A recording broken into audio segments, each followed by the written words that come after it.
ભગવાનના પાસેથી લડીને લાવી છું તારા માટે, બરાબર.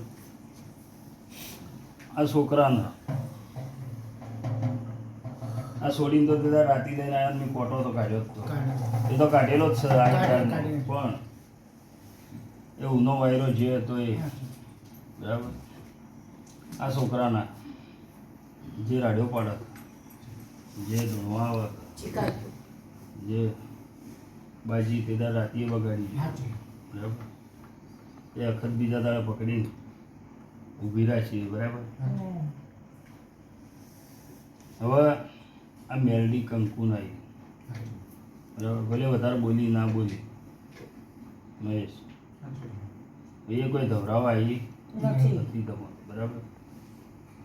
બરાબર. એ ઉધમસિંહ બધોણિયાની માતા હતા,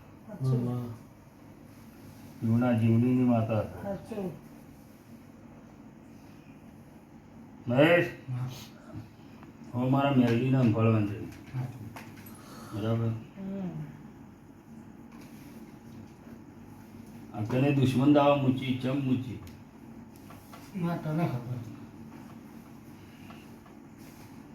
તમારા ઘેર જે અંધકાર કર્યો, બરાબર, એ રમત્યો આ બે માતાઓની વળી, બરાબર. બાળ શિકોતર તમારા થોડું સારું હતું, એ દેવ સારું હતું. એવું નહીં કે હું દરિયાની માતા હોય તો જ કોમ કરું. શું કહેવું પાવળિયા? જગતમાં કહેવત નહીં, તંત્રા જેટલું હોય તો કોમ કરે, બરાબર. હતું પડનું, પણ એનું થઈ ગયું અપમાન, બરાબર. એટલે એક કહેવત છે કે બાળ અને જોગી હટ, ખરાબમાં ખરાબ, એટલે આ બાળક છે મનાઈ જા હે મહેશ. ગમે તેના કોઠા ધૂણીને 32 બોલનો જવાબ આપી લીધા. હિયાટન મત લાવજો, ચિંતા મત કરી, બરાબર. ના આવે દિનાનો કોઠો ભોગવો આવશે ને બ્રહ્મણી આવશે, બીજું કોઈ નહીં આવે. પણ મહેશ આ ડેરું જ આપશે, બરાબર. મારા ભગવાન પાસેથી લડીને લાવેલા 40 દાડા છે, બરાબર. ગમે ત્યારે કાલે ડેરું પડ દઈ લે, એવી ચિંતા ના કરતા 40 દાડો બધી વાટ જોવા. શું કહું છું? મારો કોલ છે, બરાબર. 40 દાડો ગમે ત્યારે ડેરું જ આગળ તમે હે ને આપવાનું કરવાનું, મહેનત માતાનો આ ડેરું જ આગશે.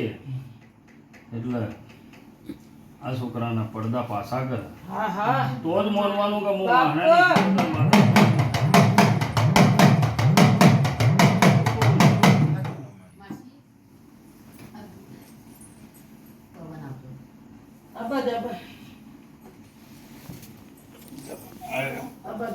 ખૂબ મજા બોલું. હું તમારી માતા છું. મારે 15 બનાવવાના તમારી છે.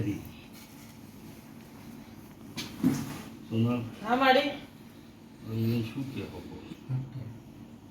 શું કીધું મેં, શું કઈ કલમ આલું તમારી સદી હજુ 15 બનાવવાના. તો મનમાં કગરતા રહેજો તમારી સદી.